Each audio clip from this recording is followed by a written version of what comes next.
اعوذ باللہ من الشیطان الرجیم بسم اللہ الرحمن الرحیم۔ سامعین، پچھلی ویڈیو میں آپ کو شیعہ تفسیر فرات سے امام محمد باقر علیہ الصلوۃ والسلام کا خطبہ دکھایا اور سنایا تھا، جس میں امام محمد باقر علیہ الصلوۃ والسلام نے اہل بیت نبی علیہ الصلوۃ والسلام کی فضیلت بیان کرتے ہوئے انہیں سبیل اقوم فرمایا، یعنی بہت زیادہ قائم رہنے والی سبیل۔ آج شیعہ کتاب سے نہیں بلکہ غیر شیعہ کتاب سے ثابت کروں گا کہ سبیل سے مراد مولا علی علیہ الصلوۃ والسلام ہے۔ کتاب کا نام تذکرۃ الخواص ہے، جو غیر شیعہ محقق سبط ابن جوزی نے لکھی، اور اس کا اردو ترجمہ صفدر حسین نجفی نے کیا ہے۔ اس کتاب میں سبط ابن جوزی نے امام علی بن حسین یعنی امام زین العابدین علیہ الصلوۃ والسلام سے ایک خطبہ روایت کیا ہے۔ یہ خطبہ جنگ صفین کے موقع پر مالک اشتر کے کہنے پر علی ابن ابی طالب علیہ السلام کے پوتے اور جناب حنفیہ کے بیٹے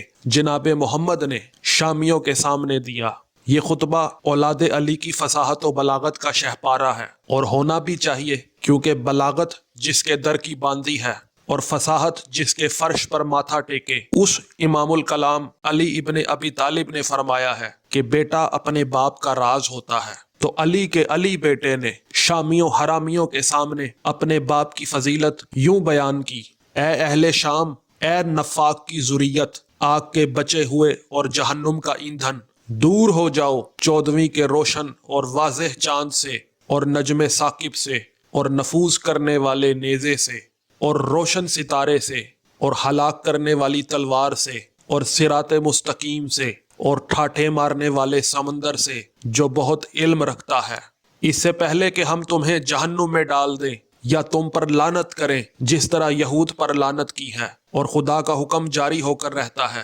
کیا تم نہیں دیکھتے کہ کس گھاٹی میں گھس رہے ہو یا کس ٹیلے پر چڑھ رہے ہو، اور کہاں سرگرداں یعنی پریشان پھر رہے ہو؟ بلکہ وہ تمہاری طرف دیکھتے ہیں اور بصارت نہیں رکھتے۔ کیا رسول اللہ صلی اللہ علیہ وآلہ وسلم کے ہم پلہ کو تیروں کا ہدف بناتے ہو اور دین خدا کے رئیس و سردار سے چشمک یعنی مخالفت کرتے ہو؟ پھر جناب محمد بن حنفیہ نے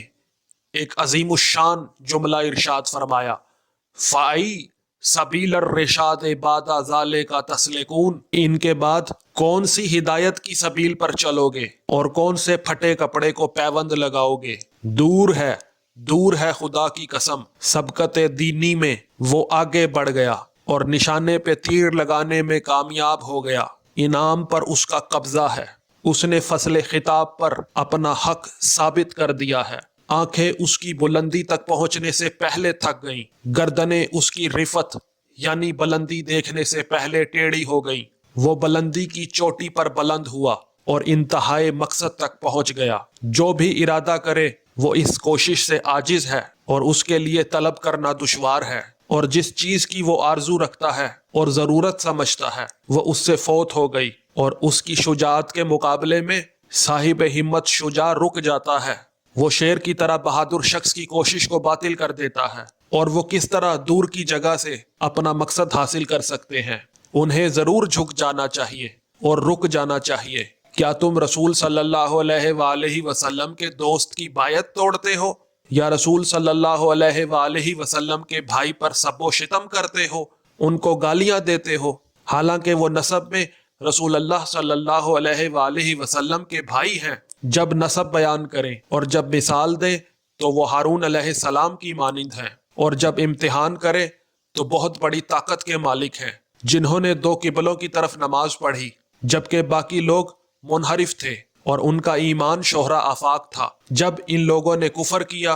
اور جب دشمن کے مقابلے سے باقی لوگ پیچھے ہٹے تو انہیں بلایا گیا، اور جب مشرکین نے اپنا عہد و میثاق توڑ دیا تو یہ ان کی طرف ان کے عہد و پیمان کو ختم کرنے کے لیے بھیجے گئے، اور ہجرت کی رات ان کو بستر پر سلایا گیا جب باقی لوگ کم ہمت ہو گئے، اور یہ جنگ احد کے دن ثابت قدم رہے جبکہ اور لوگ بھاگ گئے تھے، اور نبی صلی اللہ علیہ وآلہ وسلم نے وقت وداع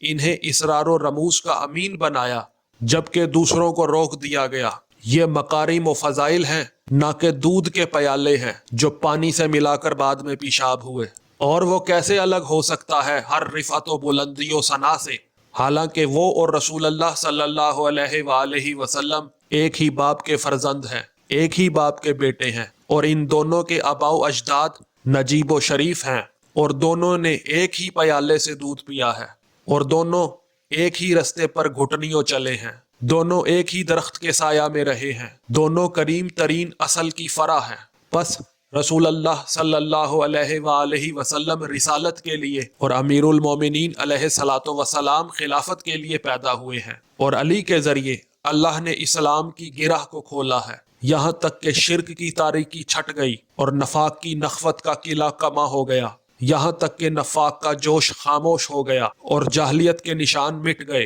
اور ذلت و خواری کے پیچ کھل گئے اور ٹیڑھی قوم ایک دوسرے میں ضم ہو گئی، ایک دوسرے میں مرج ہو گئی اور گدلا پانی پینے کے قابل ہو گیا۔ امیر المومنین علی ابن ابی طالب علیہ الصلوۃ والسلام کے کس احسان میں شک کرتے ہو اور کس معاملے میں دوسروں کو ان پر ترجیح دیتے ہو؟ اور ہمارا پروردگار مہربان و مددگار ہے ان چیزوں پر جو تم بیان کرتے ہو۔ جی سامعین، آپ نے ملاحظہ کیا کہ مولا علی ابن ابی طالب علیہ الصلوۃ والسلام کے پوتے جناب محمد ابن حنفیہ نے شامیوں کو خطاب کر کے فرمایا، فائی سبیل الرشاد بعد ذالک تسلکون، کہ علی کے بعد ہدایت کی کون سی سبیل پاؤ گے؟ تو معلوم ہوا کہ ملا جس سبیل کا ترجمہ ہمیں راستہ بتاتا آیا ہے وہ راستہ علی ابن ابی طالب علیہ الصلوۃ والسلام کی ذات ہے کہ جس کی پیروی کر کے جنت تک جایا جاتا ہے۔ سامعین، انشاءاللہ آپ کو مزید ویڈیوز میں قرآن،